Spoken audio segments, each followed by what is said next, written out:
Extrait du chant des cris dispersés. Traversée du désert. À l'impossible, nul n'est tenu, nous dit-on. Mais si la charge te paraît lourde, elle n'est en réalité que ténue pour ton être intime, où l'âme sait de source sûre ce qu'il en est. C'est comme un contrat secret passé en conscience avant notre naissance et en destinée. Il y a cette belle sagesse qui nous enseigne que chacun ne portera, en matière de fardeau, que ce qu'il peut porter, et ce, en toute proportionnalité. Le juste, le sage, en a décrété ainsi pour la création, loué soit-il. L'absolu étant essentiellement Dieu merci, compassion et amour inconditionnel.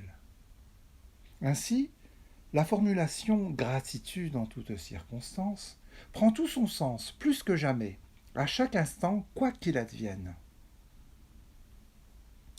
Est-ce à dire que si je souffre d'une maladie orpheline, par exemple, que je suis le seul à porter au monde, c'est parce que j'en suis capable, justement?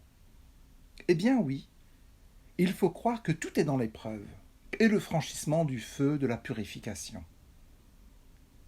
Peu importe la forme de cette traversée du désert, les preuves sont à fournir dans l'acceptation du chemin à poursuivre vers cette conscience du retour à l'unité. Les formes de l'effort à soutenir sont donc très relatives. Les épreuves à vivre, qu'elles soient douces ou difficiles, ne sont qu'un révélateur qui nous permet d'être touchés pédagogiquement et de goûter, autant que faire se peut, à l'équanimité. Le lâcher-prise en toutes circonstances. En fait, c'est même la définition du mot islam. S'en remettre entièrement, librement et en toute confiance à Dieu. Je peux donc être le plus puissant ou le plus faible, là n'est pas la question. Il s'agit de réaliser notre lien intime et ontologique avec le Très-Haut. Les moyens par lesquels s'expriment les preuves sont donc relativisés et relativisables. Tout n'est qu'enseignement pour faire éclater le réel et révéler la non-dualité, en faisant tomber une à une les idoles illusoires et éphémères qui encombrent comme autant de mirages notre temple cardiaque.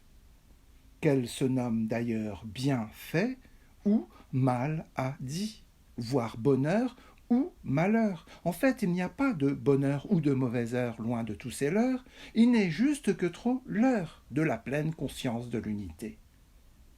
Par celle du grand tout, jusqu'à l'ouvrage du sentiment océanique, comme autant de gouttes d'eau réintégrant la maison mère, et ainsi baignées dans la présence de la lumière universelle. Ô âme apaisée et agréée, viens.